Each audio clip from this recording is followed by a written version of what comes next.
Praise the lord. ప్రభువైన యేసుక్రీస్తు నామములో మీ అందరికీ వందనములు తెలియజేస్తూ ప్రతి ఉదయం దేవునితో అనే ఈ ఆధ్యాత్మిక కార్యక్రమానికి మిమ్మల్ని అందరినీ కూడా ఆహ్వానిస్తున్నాను. దేవుని యొక్క మహాకృపను బట్టి ఈ నెలంతా కూడా ఆయన కాచి కాపాడి ఏప్రిల్ 30వ తారీఖున మనం ఇలా ఉండడానికి ఆయన సహాయం చేసి ఉన్నారు. ఆయనకు మనం ఎల్లప్పుడూ కూడా కృతజ్ఞతాస్తుతులు చెల్లించేవారుగా ఉండాలి. ప్రతి ఉదయం లేవగానే దేవుని కొరకు మనము దేవుని వాక్యము కొరకు దేవునికి ప్రార్థన చేయడం కొరకు దేవుడికి మొరపెట్టడానికి మన సమయాన్ని మనము వాడేవారుగా ఉండాలి. మొదటగా మనకు ప్రాముఖ్యమైన సమయాన్ని మొదటగా దేవుడికి ఇస్తే దేవుడు మనకి ఆయన సమయాన్ని మనకు అనుగ్రహిస్తారు. ఆమెన్. ఈ ఉదయకాలము దేవుడు మనతో మాట్లాడుతున్న శక్తివంతమైన మాట 119వ కీర్తన 18వ వచనము. నేను నీ ధర్మశాస్త్రమునందు ఆశ్చర్యకరమైన సంగతులను చూచినట్లు నా కన్నులు తెరవము. ఆమెన్. దేవుడికి మహిమ కలుగును గాక. ఈ ధర్మశాస్త్రమందు అనేకమైన ఆశ్చర్యకరమైన సంగతులు ఉన్నాయి. వాటిని చూడాలంటే మన కన్నులు తెరవాలి. అవి ఆత్మీయమైన కన్నులు తెరవగలిగితే దేవుడు మనకు బోధించుచున్న అనేకమైన ఆశ్చర్యకరమైన సంగతులను మనము చూడగలుగుతాము.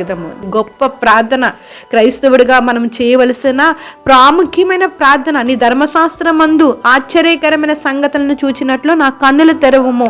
మనం ఎలా ఉంటున్నామంటే ఎల్లప్పుడూ కూడా ఈ లోక సంబంధమైన ఆశీర్వాదాల కొరకే దేవుణ్ణి అడుగుతున్నాం తప్ప ఏది నిజము, నిజమైన సంగతి ఏమిటి, జ్ఞానమైనది ఏమిటి, ఎలా జ్ఞానయుక్తంగా మనం ప్రవర్తించుకోవాలి, ఎలా మనము దేవునికి ఇష్టంగా బ్రతకాలి అనే ఆలోచనలో మనము తగ్గిపోతున్నాము, మందగిస్తున్నాము. దేవుణ్ణి అడగవలసిన చక్కని ప్రార్థన ఇక్కడ కీర్తనకారుడు మనకి తెలియజేస్తున్నాడు. ఆయన ధర్మశాస్త్రమునందు ఉన్న అనేకమైన ఆశ్చర్యమైన సంగతులు మనం చూచినట్లుగా దేవుడు మన కనులు తెరిచినట్లు మనం ప్రార్థన చేసేవారిగా ఉండాలి. నీ ధర్మశాస్త్రం అనుసరించడానికి నాకు బుద్ధి దయచేయము అని కీర్తనకారుడు 34వ వచనంలో కూడా మాట్లాడుతున్నారు.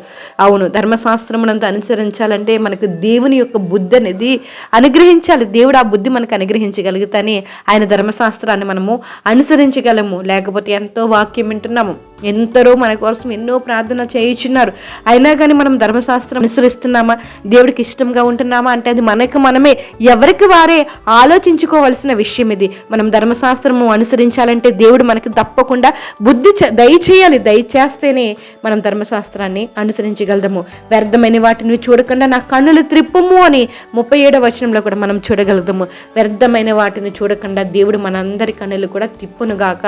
వ్యర్థమైనవి చూసి మనం లోకంలో ఉన్న నేత్రాశకు మరి బైబిల్ గ్రంథంలో ఎంతో ప్రాముఖ్యమైన విశేషం ఉంది. నేత్రాశ కలిగి ఉండి దేవునికి దూరంగా అయిపోకూడదు. జీవంతో చూచుచున్నవన్నీ మనకి కావాలని ఆశపడకూడదు. మన కన్నులతో చూచుచున్నవన్నీ కూడా అది నాకే కావాలని దాని ద్వారా నీ ఇంటిలో సమాధానం లేకుండా నువ్వు కాకూడదు. ఎవరికి ఇచ్చిన స్థితిని బట్టి వారు ఆనందపడేవారుగా ఉండాలి. దేవుడికి మహిమ కలుగును గాక. దేవుడు నీకు అనుగ్రహించిన స్థితి వేరే వారికి దయచేయరు. వేరే వారికి ఉన్న స్థితి నువ్వు కావాలని, నీ కన్నులతో చూచినది నీవు కావాలని చెప్పేసి నీవు ఇంట్లో సమాధానం లేకుండా నెమ్మది లేకుండా ఉండడం అనేది అది మంచి పద్ధతి కాదు. ఎవరైతే నిజంగా ధర్మశాస్త్రాన్ని అనుసరిస్తారో మీరు గ్రహిస్తారు, ఇది దేవుడు నాకు అనుగ్రహించారు, దీనిని బట్టి నేను తృప్తిగా ఉండాలి అని. నీకు నువ్వు ఆత్మీయ నేత్రాలను కలిగి ఉండాలి అంటే దేవుని ధర్మశాస్త్రాన్ని అనుసరించాలి. వ్యర్థమైన వాటిని చూడకుండా నీ కన్నులు త్రిప్పమని నువ్వు దేవుడిని అడిగేవారుగా ఉండాలి. హల్లెలూయా. దేవుడికి మహిమ కలుగును గాక. యెహోవా కట్టడలను అనుసరించుట నాకు నేర్పము అని కీర్తనకారుడు ఇదే అధ్యాయంలో 33వ వచనం ద్వారా కూడా మాట్లాడుతున్నారు. నీ కట్టడాలు మాకు నేర్పించు తండ్రి. అవును, దేవుడు మనకి నేర్పించగలిగితేనే మనం వాటిని అనుసరించగలుగుతాము. ఏది మంచి, ఏది చెడు, ఏ వైపు మనం ప్రయాణించాలి, ఎలా ఉంటున్నామో మనము, మన జీవితాన్ని దేవునికి ఇష్టంగా బ్రతుకుతున్నామా లేదా, ఆయన రాజ్యంలో చేరే భక్తి మనలో ఉందా లేదా, ఇదంతా కూడా ఎలా తెలుస్తుందంటే దేవుడు ఆయన మనకి నేర్పిస్తేనే. అలా నేర్పించమని మనం అడిగేవారిగా ఉండాలండి. హల్లెలూయా. దేవుడికి మహిమ కలుగును గాక. దేవుడికి మొరపెట్టాలి. మహోన్నతుడైన దేవుడికి మనం మొరపెట్టాలి. కార్యమును సఫలం చేయే దేవునికి మనం మొరపెట్టాలి. విడిపించే దేవునికి మొరపెట్టాలి.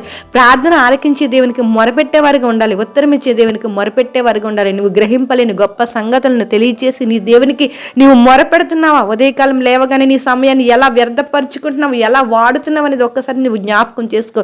దేవుడికి మొరపెట్టు. దేవుడు నీ కార్యములను, ఆయన గొప్ప సంగతులను నీకు తెలియజేస్తారు. హల్లెలూయా. నువ్వు గ్రహింపలేని గొప్ప సంగతులను దేవుడు నీకు తెలియజేయాలంటే నువ్వు దేవుడికి మొరపెట్టాలి. విశ్వాసంతో ప్రార్థించాలి, నీతి కలిగి ప్రార్థించాలి, పాపం ఒప్పుకుని ప్రార్థించాలి, ఇతరులను క్షమించి ప్రార్థించాలి, వ్యక్తిగతంగా ప్రార్థించాలి, సంఘముతో కలిసి ఇతరులతో కలిసి ఉపవాసం ఉండి నువ్వు ప్రార్థన చేస్తే నువ్వు తప్పకుండా నువ్వు గ్రహింపలేని గొప్ప సంగతులను తెలియజేసి నీ జీవితంలో ఒక ఉన్నతమైన స్థానంలో నీవు ఉండునట్లు, ఆయన రాజ్యంలో నువ్వు చేరినట్లు దేవుడు నీకు తప్పకుండా సహాయం చేస్తారు. నీ కుటుంబాన్ని ఆశీర్వాదకరంగానే ఉంచుతారు. ఉదయం లేవగానే దేవుని వాక్యాన్ని చదువుదాము, ఆయనకు మొరపెడదాము, ప్రార్థన చేసుకుందాము.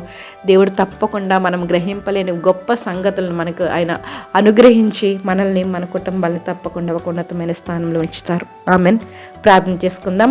జీవం కలిగిన దేవా, మీ కొందనాలు స్తోత్రాలు చెల్లించుకుంటున్నాం. మీ దయని బట్టి, మీ కృపను బట్టి, మీరు నడిపిస్తున్న విధానాన్ని బట్టి మీకు స్తోత్రాలు చెల్లించుకుంటున్నాం తండ్రి. మేము ఏమయ్యున్నామునైనా కేవలం మీ కృప, మీ కృప, మీ కృప, మీ కృప వలన మాత్రమే మేము ఇలా ఉన్నాము తండ్రి. నిన్న నేడు నిరంతరం ఏకరీతిగా ఉన్న రాజ్యం మీకు స్తోత్రాలయ్యా. గడిచిన 2024 సంవత్సరం అంతా కాచి కాపాడారు. 25వ సంవత్సరంలో ఇంకా ఏప్రిల్ నెల వరకు నేను ఈరోజు 30వ తారీఖు వరకు కూడా మమ్మల్ని నడిపించి ఉన్నారు. మీకు స్తోత్రాలు. జీవం కలిగిన దేవా, మీకు వందనాలు ప్రభువా, మీకు స్తోత్రాలు. ఈ ఉదయకాలం నేను మీతో ఇలా సమయాన్ని గడపడానికి మీరు ఇచ్చిన ఈ కృపను బట్టి మీకు లెక్కలేని స్తోత్రాలు, వందనాలయ్యా. ఈ ఉదయకాలమునైనా నేను గ్రహింపలేని గొప్ప సంగతులునైనా మేము గ్రహించినట్లు నేను పన్నులనునైనా మీరు తెరవండి ప్రభువా. స్తోత్రమునైనా మీ కట్టడను అనుసరించడానికి మాకు నేర్పించండి. నీ ధర్మశాస్త్రం అనుసరించడానికి మాకు బుద్ధిని దయచేయండి ప్రభువా. మీకు వందనాలు. ఈ ఉదయకాలం ప్రార్థన లేఖపిస్తున్న ప్రతి బిడ్డలను జ్ఞాపకం చేసుకుని నైనా వారికున్న ప్రతి అవసరతను కూడా ఏస్తున్నామములు తీర్చి నిజమైన భక్తిపరులుగా ఉండినట్లు, నిజంగా మీకు మొరపెట్టేవారుగా ఉండినట్లు మీరు సహాయం చేయండి అయ్యా. ఎవరైతే ఏదైతే అవసరతతోనైనా వారు మీ పాదాల చెంతకు వచ్చి చిన్నారో వారి యొక్క ప్రతి అవసరతను తీర్చి మంచి ఆరోగ్యాలు అందరికీ కూడా అనుగ్రహించండి. బలహీనుల్ని బలపరచండి అయ్యా. మరి ముఖ్యంగానైనా ప్రెగ్నెంట్గా ఉన్న బిడ్డలకనైనా నెలలు నిండేంత వరకు మీకు ఆపుదల కృప అనుగ్రహించి నేను కష్టకాలం ముందు చక్కని ఫలాన్ని అనుగ్రహించండి అయ్యా. గర్భఫలం కోసం ఎదురు చూసిన బిడ్డలను దయతో ఒక్కసారి జ్ఞాపకం చేసుకోండి. పసి బిడ్డలు జ్ఞాపకం చేసుకోండి. బాలింతలు జ్ఞాపకం చేసుకోండి. మీకు ఆపుదల కృప అనుగ్రహించండి అయ్యా. ఎగ్జామ్స్ కోసం ప్రిపేర్ అవుతున్న బిడ్డలు జ్ఞాపకం చేసుకోండి. ఉద్యోగాల కోసం ప్రిపేర్ అవుతున్న బిడ్డలు జ్ఞాపకం చేసుకోండి. అనేక కాంపిటేటివ్ ఎగ్జామ్స్కు నేను ప్రిపేర్ అవుతున్నారయ్యా. అందరి పట్ల నేను మీరు అద్భుతమైన కార్యాన్ని మీరు జరిగించండి ప్రభువా. చిన్న బిడ్డ మొదలుకుని వృద్ధుల వరకు నేను దేవస్తోత్రం మీ ఆలోచనలో ప్రతి ఒక్కరు ఎదిగినట్లు మీరు సహాయం చేయండి. ప్రతి ఒక్కరిని జ్ఞాపకం చేసుకుంటాను. మీకు అనుదృష్టి ప్రతి ఒక్కరి మీద అనుగ్రహించండి అయ్యా. వ్యవసాయదారులను జ్ఞాపకం చేసుకోండి ప్రభా. ఈరోజు ప్రయాణాలు చేస్తున్న ప్రతి బిడ్డలను జ్ఞాపకం చేసుకోండి. ఈరోజు పుట్టినరోజులు, పెళ్లి రోజులు జరిపించుకున్న బిడ్డల పట్ల నేను మీ దయాకిరీటం ధరింపచేసినందుకు మీకు కృతజ్ఞతాస్తుతులు చెల్లించుకుంటున్నాం తండ్రి. మీ అందు భయభక్తులతో జీవించినట్లు ప్రతి ఒక్కరికి కావాల్సిన సహాయాన్ని నేను మీరు అందించండి ప్రభావ. మీకు స్తోత్రములు, వందనములు. అప్పులతో బాధపడుతున్న వారిని ఒక్కసారి దయతో జ్ఞాపకం చేసుకున్న అప్పుల విషయంలోనైనా తీర్చుకునేనైనా దేవా స్తోత్రం. మార్గాలను మీరు సరళం చేయండి అయ్యా. మీకు అసాధ్యమైనది ఏదీ లేదు. ప్రార్థన ఆలకించేవాడా మీకు స్తోత్రం.